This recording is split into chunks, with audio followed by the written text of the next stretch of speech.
Baik, selamat malam untuk rekan-rekan dan juga Bapak dosen sekalian. Jadi kami dari kelompok 7 akan mempresentasikan materi mengenai hakikat ekonomi dan bisnis. Sebelum memulai presentasi, izinkan kami memperkenalkan diri terlebih dahulu. Perkenalkan, saya sendiri Karina, nomor absen 6, dan juga rekan saya Adi Nirmalasari, nomor absen 1. Baik, untuk materi pertama itu perilaku etis dalam lingkungan bisnis. Nah, etika dalam berbisnis itu adalah suatu konsep yang sangat penting untuk diterapkan oleh setiap individu ataupun perusahaan yang menjalankan bisnisnya. Nah, etika dalam bisnis ini adalah sebuah nilai-nilai moral yang harus dipegang teguh dalam menjalankan bisnis, seperti kejujuran, integritas, dan juga tanggung jawab sosial. Menurut sumber dari Harvard Business Review, seorang ahli dalam bidang etika bisnis, Joseph L. Badarako Jr. mengatakan bahwa etika bisnis itu bukan hanya tentang menjadi baik, tetapi juga tentang menjadi bijaksana. Ia mengajarkan bahwa dalam bisnis, kita harus mampu mengambil keputusan yang tepat dan tidak hanya berdasarkan pada kepentingan diri sendiri, tetapi juga harus mempertimbangkan dampaknya terhadap orang lain dan lingkungan sekitar. Lalu ada beberapa prinsip etika dalam berbisnis yang dapat membantu perusahaan dan individu untuk menjalankan bisnis dengan cara yang lebih bertanggung jawab. Yang pertama ada kejujuran dan integritas, di mana kita harus selalu berbicara dan bertindak jujur dan menghindari segala bentuk kecurangan untuk memanipulasi entah kepada publik ataupun customer. Lalu yang kedua, tanggung jawab sosial. Kita harus mempertimbangkan dampak bisnis terhadap masyarakat dan lingkungan sekitar. Dengan mempertimbangkan tanggung jawab sosial, perusahaan itu dapat membangun hubungan yang lebih baik dengan masyarakat dan lingkungan sekitar, serta membantu menyelesaikan masalah sosial dan lingkungan yang dihadapi oleh masyarakat. Lalu yang ketiga, ada keadilan dan kesetaraan, di mana kita harus memperlakukan semua pihak dengan adil dan tidak diskriminatif. Dalam bisnis, kesetaraan itu dapat membantu menciptakan lingkungan kerja yang inklusif dan menumbuhkan keragaman sehingga menghasilkan inovasi dan kreativitas. Lalu yang keempat itu menghormati hak cipta dan hak kekayaan intelektual, di mana ini menekankan pentingnya menghormati hak cipta dan hak kekayaan intelektual orang lain, termasuk dengan produk, merek, dan juga hak paten. Di mana jika kita melanggar, itu dapat merugikan pihak lain dan merusak citra bisnis atau perusahaan. Lalu yang kelima, menghargai privasi dan kerahasiaan, di mana dalam bisnis, informasi pribadi atau bisnis orang lain itu harus dijaga kerahasiaannya dan tidak digunakan untuk kepentingan yang lain. Lalu yang keenam, menghindari konflik kepentingan, di mana kita harus menghindari situasi di mana kepentingan pribadi kita itu bertentangan dengan kepentingan bisnis atau orang lain, di mana konflik kepentingan ini akan merusak citra perusahaan dan juga bisa merugikan pihak orang lain. Lalu yang ketujuh, tidak melakukan korupsi atau suap, di mana kita harus sebisa mungkin menghindari segala bentuk suap atau korupsi dalam menjalankan bisnis, karena itu dapat merusak reputasi perusahaan dan melanggar aturan hukum yang berlaku. Dan yang terakhir itu menjaga lingkungan hidup, di mana kita harus mempertimbangkan dampak bisnis terhadap lingkungan dan melakukan tindakan untuk menjaga lingkungan hidup. Di mana dalam berbisnis, perusahaan itu harus bertanggung jawab terhadap dampak lingkungan yang dihasilkan oleh kegiatan bisnisnya dan berusaha untuk mengurangi dampak tersebut. Lalu untuk materi kedua yaitu menunjukkan sikap etis dan memiliki moral yang tinggi. Dengan menunjukkan sikap etis dan moral yang tinggi, itu berarti bertindak sesuai dengan nilai-nilai kebaikan, kejujuran, keadilan, dan tanggung jawab dalam kehidupan sehari-hari. Sikap ini mencerminkan integritas seseorang dalam berbagai situasi, baik dalam kehidupan pribadi, sosial, maupun profesional. Nah, untuk sikap etis sendiri itu berkaitan dengan aturan atau norma sosial yang mengatur perilaku seseorang dalam bermasyarakat, sedangkan moral yang tinggi itu lebih berhubungan dengan nilai-nilai pribadi yang membedakan mana yang benar dan juga mana yang salah. Dalam bisnis, hal ini itu berarti beroperasi secara transparan, di mana dengan tidak menipu pelanggan dan bertanggung jawab terhadap keputusan yang diambil. Nah, perusahaan juga harus memperlakukan semua pihak dengan adil dan peduli terhadap lingkungan serta sosial.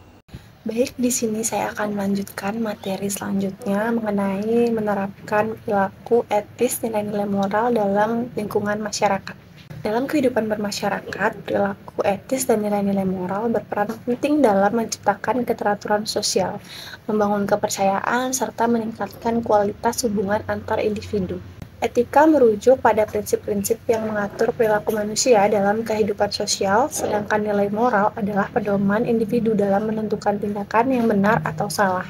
Selanjutnya saya akan menjelaskan mengenai penerapan perilaku etis dan nilai-nilai moral dalam bermasyarakat. Yang pertama dalam pendidikan etika dan pengaruhnya dalam masyarakat. Pendidikan etika memainkan peran krusial dalam membentuk karakter individu. Pendidikan etika berkontribusi dalam meningkatkan kesadaran etis seseorang, meskipun penerapan perilaku etis lebih dipengaruhi oleh lingkungan sosial. Adapun contohnya di sekolah, yaitu seorang siswa diajarkan untuk tidak mencontek saat ujian. Meskipun ia memiliki kesempatan untuk menyontek, ia memilih untuk mengandalkan usahanya sendiri karena nilai kejujuran telah ditanamkan dalam dirinya. Adapun di tempat kerja juga, seorang karyawan yang diberikan akses ke data penting perusahaan tetap menjaga kerahasiaan informasi tersebut, meskipun tidak ada pengawasan langsung. Adapun faktor yang mempengaruhi perilaku etis. Menurut penelitian dari Cohen 2011, perilaku etis dalam masyarakat dipengaruhi oleh dua faktor utama. Yang pertama, ada nilai moral yang disebut sebagai panduan kognitif yang membantu individu dalam mengambil sebuah keputusan moral. Yang kedua, ada emosi moral, yaitu rasa bersalah atau bangga yang muncul sebagai respon terhadap tindakan yang dilakukan. Contohnya, seorang pengusaha yang memutuskan untuk tidak menggunakan bahan baku ilegal karena percaya bahwa itu salah secara moral, meskipun lebih menguntungkan secara finansial. Adapun contoh lainnya, yaitu seorang anak yang merasa bersalah setelah berbohong kepada orang tuanya dan akhirnya mengakui kesalahannya. Materi selanjutnya yaitu membuat kerangka kerja pengambilan keputusan etis. Pengambilan keputusan etis melibatkan proses berpikir yang sistematis dan analitis untuk menentukan tindakan yang paling benar secara moral. Adapun langkah-langkah pengambilan keputusan etis yang pertama yaitu identifikasi masalah etis, yaitu menentukan apakah suatu situasi melibatkan dilema etis atau tidak. Contohnya, seorang dokter yang harus memutuskan apakah akan memberikan informasi yang sensitif kepada pasien yang secara mental belum siap untuk menerima informasi tersebut. Selanjutnya ada evaluasi nilai dan prinsip moral. Menentukan prinsip moral yang relevan seperti kejujuran, keadilan, atau empati. Contohnya, seorang jurnalis yang mempertimbangkan apakah akan menerbitkan berita yang bisa berdampak negatif bagi masyarakat atau tidak. Langkah berikutnya yaitu konsultasi dengan pihak yang berwenang, yaitu melibatkan pihak lain untuk memastikan keputusan yang diambil adil dan objektif. Contohnya, seorang guru yang menghadapi dilema etis dalam memberikan nilai ujian berkonsultasi dengan kepala sekolah. Langkah selanjutnya yaitu menganalisis konsekuensi keputusan, menilai dampak jangka pendek dan jangka panjang dari keputusan yang akan diambil. Contohnya, seorang hakim mempertimbangkan konsekuensi hukum dan sosial sebelum menjatuhkan vonis kepada terdakwa.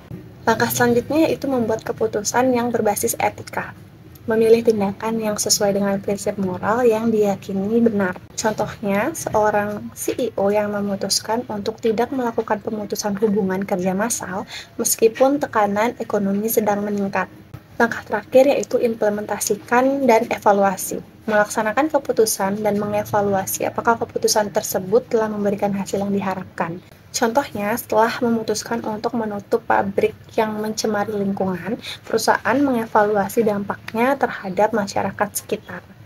Baik, sekian pemaparan materi dari saya, akan saya serahkan kembali kepada moderator. Baik, sekian presentasi yang dapat kelompok 7 lakukan. Maaf apabila ada kesalahan kata yang disengaja maupun tidak disengaja. Saya tutup presentasi ini dengan terima kasih dan selamat malam.